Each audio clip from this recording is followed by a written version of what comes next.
Welcome forward here with the Eternal Pulse of Claude Bragdon.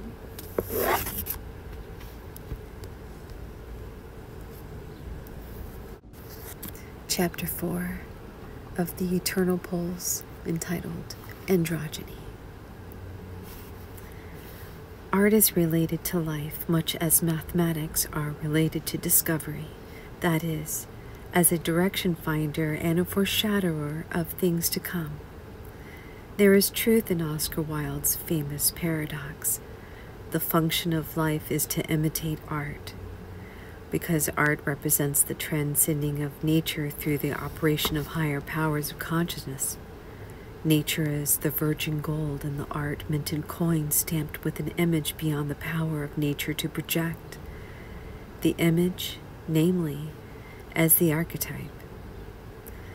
The sculpted gods of the Hellas and the painted Madonnas, Adam's Eves, which came later, represent really archetypal man and archetypal woman.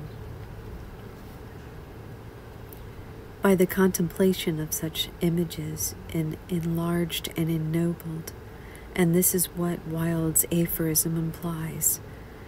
But there is another and different ideal of beauty than this of the manly man and the womanly woman, which from far back has exercised a strange fascination on artists the world over, particularly in the Orient. This is the divine androgyny, or double-souled God, represented sometimes as male, sometimes as female. It is nevertheless partakes in the nature of both, although the sex indices are not stressed, sometimes being represented merely by symbols or else concealed altogether, as though by reason of a perfect interpolarization sex itself has been transcended, so that, complete and perfect, the androgyny has no polar counterpart of itself. No base of vulgar meaning lies concealed within or behind the ambiguous and enigmatic beauty which Greek sculptors gave to their statues. Young Bacchus, Ganymede. It's a beautiful route into the same ideas which inspired countless representations of those world saviors of Buddha and Christ, which lurks behind the smile of Leonardo's youth. John St. Anne's cast lids which shine forth even from the ruined lineaments of Christ. The idea, namely, that the archetype man is bipolar, and that the beauty in which masculine and feminine characteristics are blended is the most perfect beauty. Every human being of either gender or potentiality doubly sexed, the sex of a person being determined by the predominance of the feminine element over the masculine, in the case of a woman of the masculine over the feminine in the case of a man. Sometimes, to be sure, the container, which is the body, fails to correspond with the contained, and this results in reversed or intermediate types, but these are rare. This latent bisexuality is confirmed rather than contradicted by scientific knowledge. Science, however, advances facing backwards, and an explanation of this mystery can give only the dusty answer: these are vestiges of a long vanquished past. But time is a womb as well as a tomb. The embryo exists in order that it may become a child, the child in order that it may become a man or a woman, and a man or a woman to become a man-woman. Become what thou art. Be ye therefore perfect. That perfection is nothing other than the divine androgyny. And the same voice which said, "Be ye therefore perfect," told also the way to that perfection: love one another. Christ's life and teachings were presentations of the nature that love which makes perfect, Buddha's too, and by him it is thus defined and described.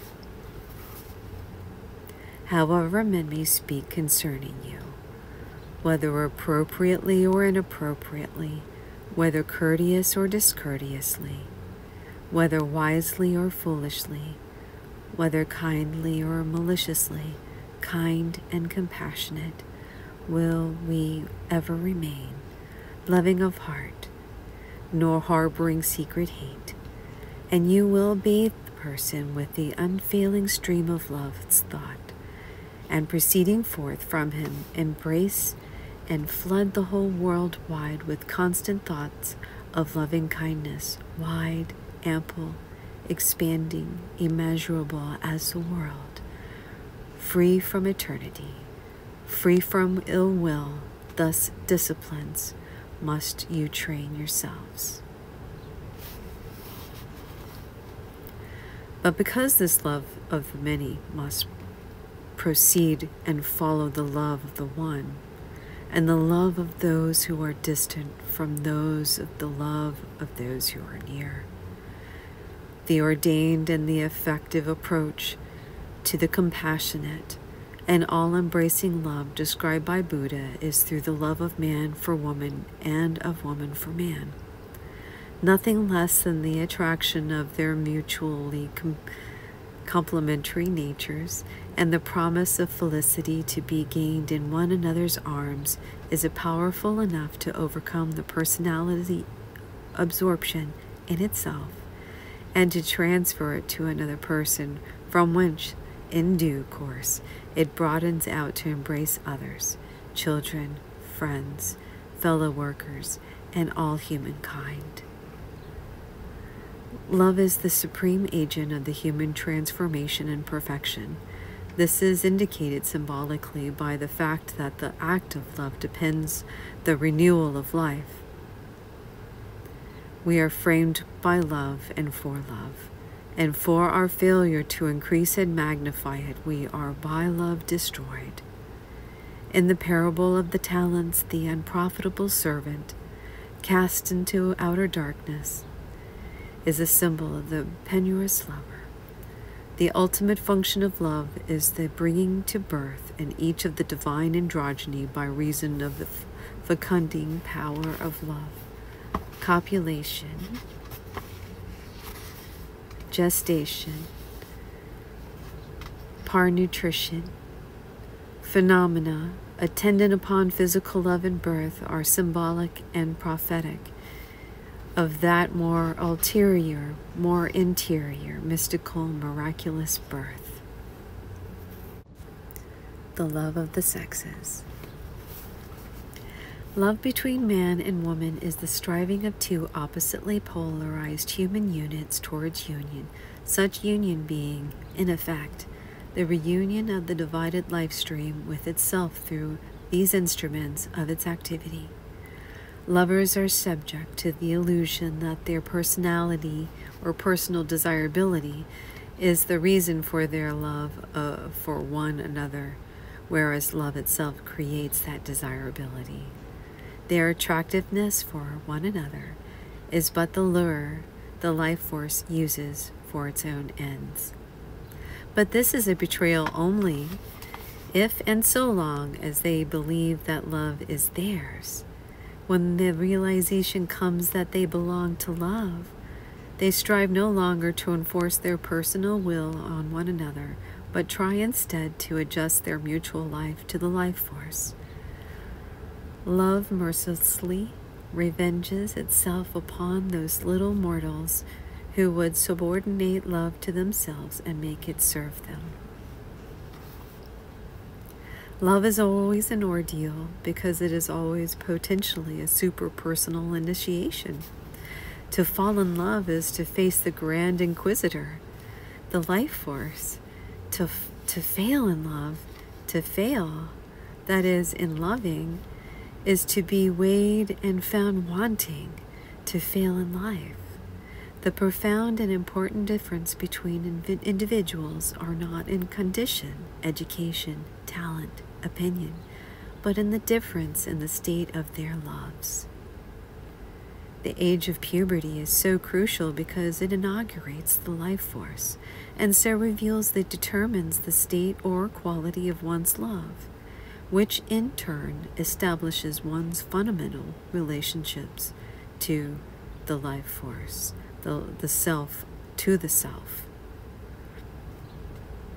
For it cannot be repeated too often that the real love affair is always between the personality and the life force. This is the equation, and is the lover to the beloved, so is the personality to the life force, since to the lover the beloved embodies the aspect of the life force which he or she is not. The quality of one's love for another is therefore the gauge of one's relation to the life force. Anything which one does to another is done also unto that me, which is the life force. Love, like everything else which happens to us, is a part of that disciplinary and educative process whereby the personality is converted into a finer instrument of self-realization.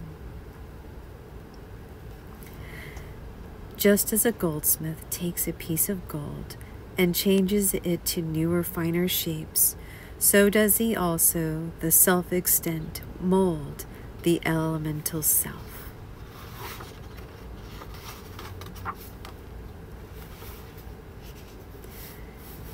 This process is inferred with by this element, the self-element of the personality.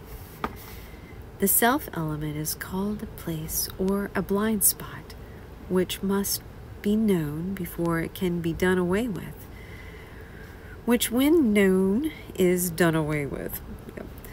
And for this there's nothing so effectuous as love. The face of the beloved is like a mirror in which the personality is always peering anxiously in the hopes of seeing there reflected some flattering image of itself. When the face becomes clouded, cold, or sorrowful, some ugliness perceived thus for time is perhaps the cause. The friction of wills and conflicts, of desires and tastes indecent to the early stages of however successful of a love relation, it constitutes a dramatization of the relation existing between the personality and the life force, and to deal successfully with the one spells success in another. It is this inner relation of the self to the self which should always be recognized and dealt with, for it is prime, standing in relation to the other as object to image. One way of dealing with it is to identify the beloved with the self. This should be easy because it is true. Every beloved is indeed the self, and that self the only lover.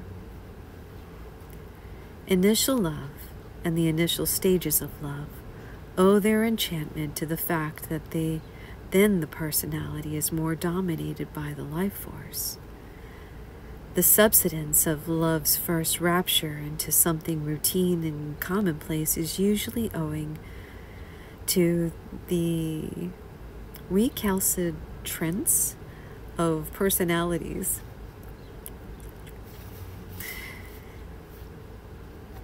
The recalcitrance of personalities too timid, lazy, or rebellious to submit to love's austere discipline.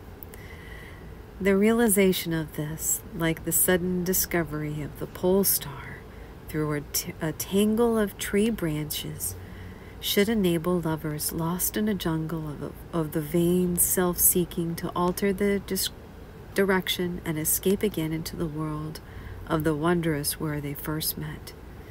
This idea of love as a guiding star is a freedom caused in the refocusing of some inner eye which alters the aspect of everything.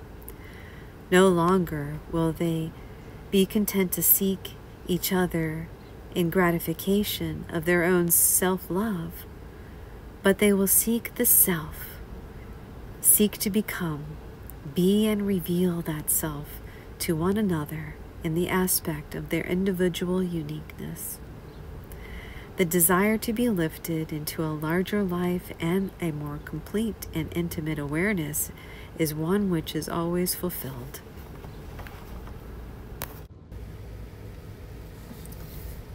Sexual love. Sex is the great unknown quantity, the X of the human equation. Until its value is more clearly established, we cannot get very far towards the solution of our most pressing problems. Yet sex in the modern world is like a guarded wound. To touch with, however medicinal intent, is a thing not to be borne. This unnatural attitude shows that we are no longer at one with nature, which with such eloquence proclaims many marriages, making spring, the mating season, a very essence of beauty.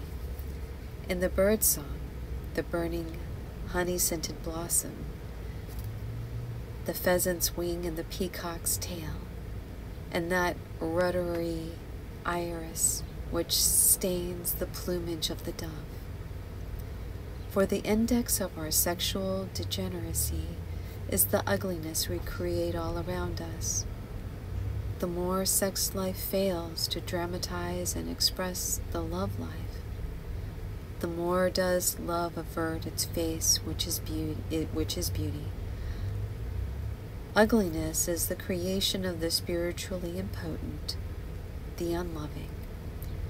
Beauty is the outward and visible sign of that inward and spiritual grace which is love. Sex is becoming more secret, has become less sacred, for sacred it once was, as we know.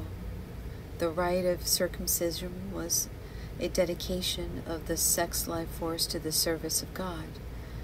The sacrum, the seat of that force in the body, is the word itself tells us, was a sacred place. Through phallic worship in any form offends our modern sensibility and is today without advocates or defenders to our abhorrence of it. Antique beauty born of that worship seems to answer with an enigmatic, faintly ironic smile. What is the meaning of that smile? What mystery does it hide? What follows is a sincere and reverent effort to discover that meaning. It is an attempt to find a way out of the winding labyrinth of sex without recourse to those frustrations and denials, those violences done to nature, which are the source of the graver evils than they purport to cure. The thread which shall guide us through this labyrinth is none other than that which runs elsewhere throughout this book. The idea, namely, that we are all us organ of the activity of a life force striving for self-realization, achieved only through our realization of itself. According to this view, everything which happens to us must be some new aspect of a relation to the life force. Few would deny that perhaps in the most important things that can happen is the awakening to awareness, though personal experience of the great fact of sex, this, occurring as it does as life's vernal season, is coincident with the blossoming of the entire nature. The creative faculty stirs from dormancy, and along with it the sense of beauty, compassion, aspiration, devotion, intimidation of immortality, makes themselves for the first time felt. The precipient, or the proximate, cause of all this seems to be some person of the opposite sex upon whom the fancy becomes centered, and around whom, for the time being, the whole world is made to revolve. But the ultimate cause and real prime mover is nothing other than the opposite aspect of the life force, in some appreciable, alluring guise. For in the initial stages of awareness, the person can react only to another person, just as in mathematics applies, can be multiplied only by apples and oranges by oranges.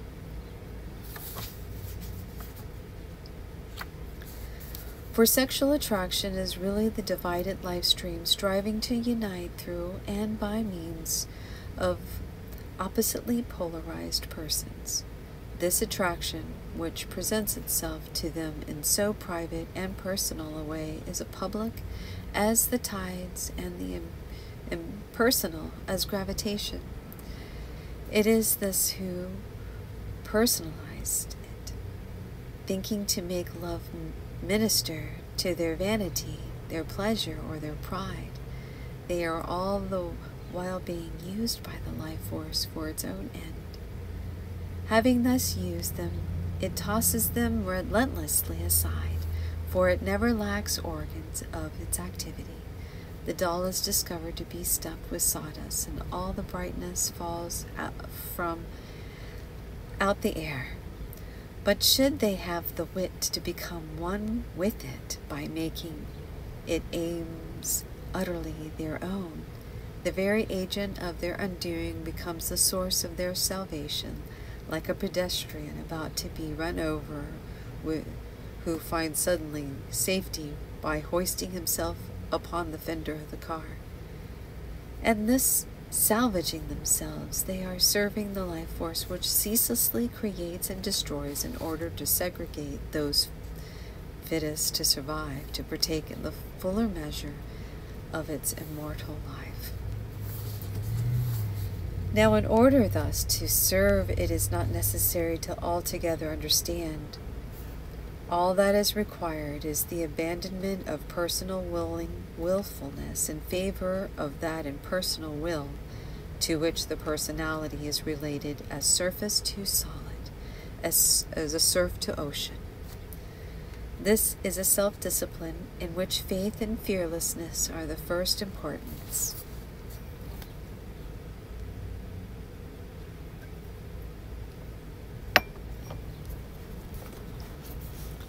Faith is a trust in the life force, which is thus able to fulfill itself. And faith cancels fear, because the only thing to be feared is the counter-purpose of the life force. It is impossible to dissociate sex from human love, because sex is the physical symbol and sensuous correlative of that love, the phenomena of that noumena. Why then is there such a persistent disposition, often nobly inspired, to separate the two? Spiritual love, which involves sexual continence, may be possible for the few, but never at any time for the many.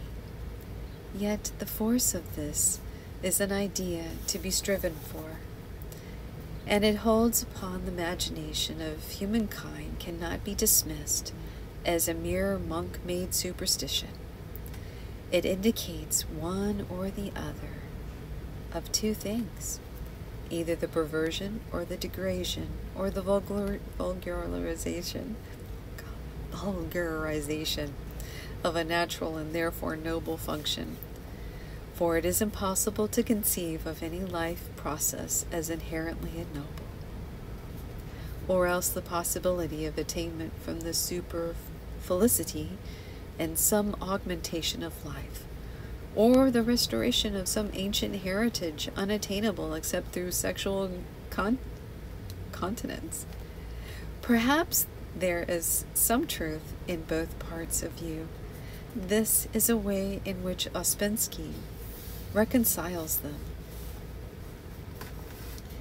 In the majority of cases, love between sexes has become a trifling array of feelings of sensation. It is difficult in the condition which governs life in the world to imagine such a love as will not to interfere with mystical aspirations. For this reason, certain fine forms of aestheticism are developing quite naturally. This asceticism recognizes love is the sun, but often does not see it is the way to live in the sunlight, and so considers it better not to see the sun at all, to divine in the soul only, rather than receive its light through the darkened or the smoked glass. But this is not, after all, a running away of life, the shirking of a responsibility, the giving way to a deeply subjective fear. Are not those two so constituted as to be actuated by motives of this order, the very ones who should enter the sunless labyrinth of sex and become therein the true pathfinders? There is no discipline more austere than that imposed by the worship of Eros, but it involves not only the order or the ordeal of pain, but also the more perilous ordeal of pleasure. All paradoxically, Eros alone can quench the fire which he ignites. Love alone can nullify lust. The life force, when uninhibited, is chasing as a fire to chasing. It is only the personality which can pollute itself by its own inertia, which drives it ever to the repetition of some outworn delight. The life force, bliss by nature, presses ever toward new forms of self-realization, to life ever new through action ever new. Were it not for this seeking and this finding, human eye would have remained insensitive to the visible, beauty, the ear to the music, and the voice incapable of song. This is solely by reason of the pressure of the life force toward such fulfillment that the number of the senses has increased and their functionality ability has risen. That is, a single member of the organ has been rendered capable without impairment of a double, triple, multiple function. To such developments there appears to be no end.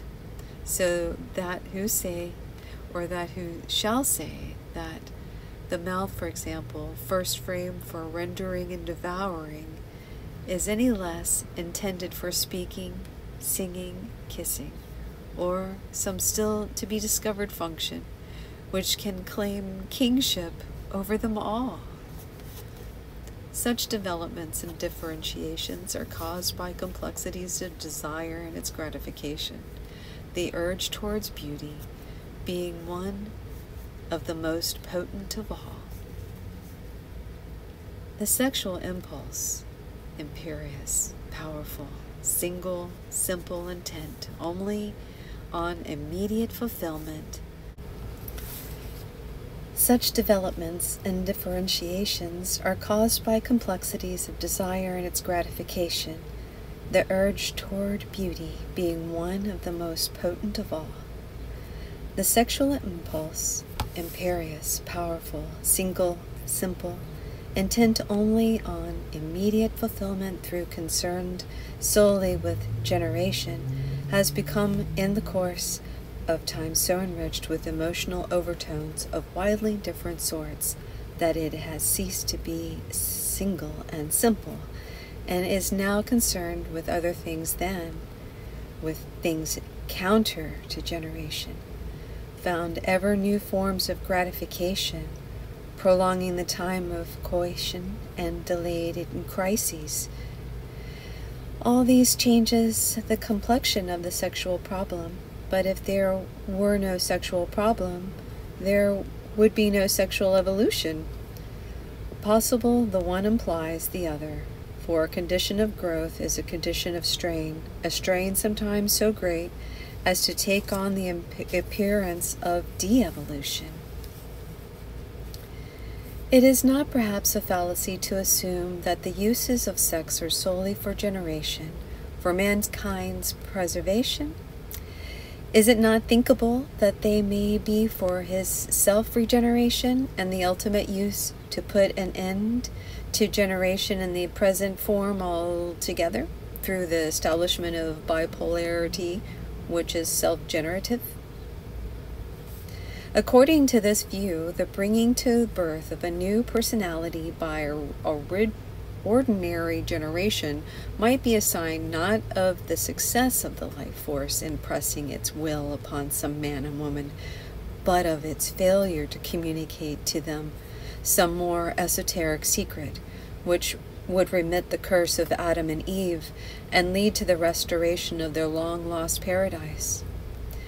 Ouspensky may have had something of the sort in mind when he wrote the following. The creative activity of love does not manifest itself in one direction only. It is indeed probable that by the spur of love, eros, humanity is aroused to the fulfillment of its principal function, of which we know nothing, but only by glimpses hazily perceived. The sexual urge, the pressure of sex on human consciousness, cannot be escaped or evaded, but has to be dealt with somehow, and in the modern world it seems to be dealt with from false premise, and therefore wrongly. Instead, on the one hand, of resisting that pressure to the breaking point, and by repressing, poisoning the wellspring of the inner life, or on the other, blindly abandoning oneself to sex without inner preparation or purgation, as though to an intoxicant. Were it not better, not afraid with any amazement, to become in this, as in all things, one with the life force, its agent and organ, with intuition sharpened in stillness of meditation, the heart overflowing with love, which is passionate kindness, and moved by the beauty which is the very rhythm of life? For things are differentiated by their consciousness. The mood, the motive, the animating spirit, all are important. These are what give to every act its tincture, and that tincture in turn determines its effect. Identical actions inspired by different motives, engendering different karmas, like the lie told to save oneself and the lie told to save another from harm. Everything one does is the execution of a judgment on oneself. In the sex relation between man and a woman, the condition of consciousness is all important. So much so, I veritably believe that by the power of their mutable thought alone, they will be able to determine whether their union shall be fruitful or sterile. Though such a consummation may be far in the future, dependent, as it need must be, on a new consciousness as regards these matters, and a settled habit of mind, it is true that they will not be able to make such determination counter to the will of the life force, but the gaining of the power to so determine may be a part of the fulfillment of that will. Whatever its inscrutable aim, the life force can affect them only when complete unity of being, individual and mutual, is established between the parties concerned in the most sweetly perilous of all human relations. Of such rapport, lust, fear, shame, possessiveness, pride, and all other personal prepositions of automatically destructive, they are the dwellers of the threshold, dread guardians of the gate to that love way, which few there be that find. Yet to love, which works by miracle, nothing is easier than seemingly impossible. To fly is easier than to walk. Sex is the ultimate desperate encounter by means of the life force puts forth the personality on the pleasure-pain grindstone in order to bring it into a finer edge. Make of it a better tool with which to cut a near image of that archetype which is the divine androgyny. Success dwells not in conquest, surrender, or comfortable compromise or harsh denial, but in obedience to life's rhythm. Submission to the determination and control of the life force, whether it unites or parts, prompts to the giving of all to love, or to the leaving of all for love. It precipitates the lovers into some other's arms, or between them lay a sword. It will do something, the one and sometimes the other, according to which the two makes them a finer organ of its activity. And thus, 42, chapter 4 ends of Androgyny.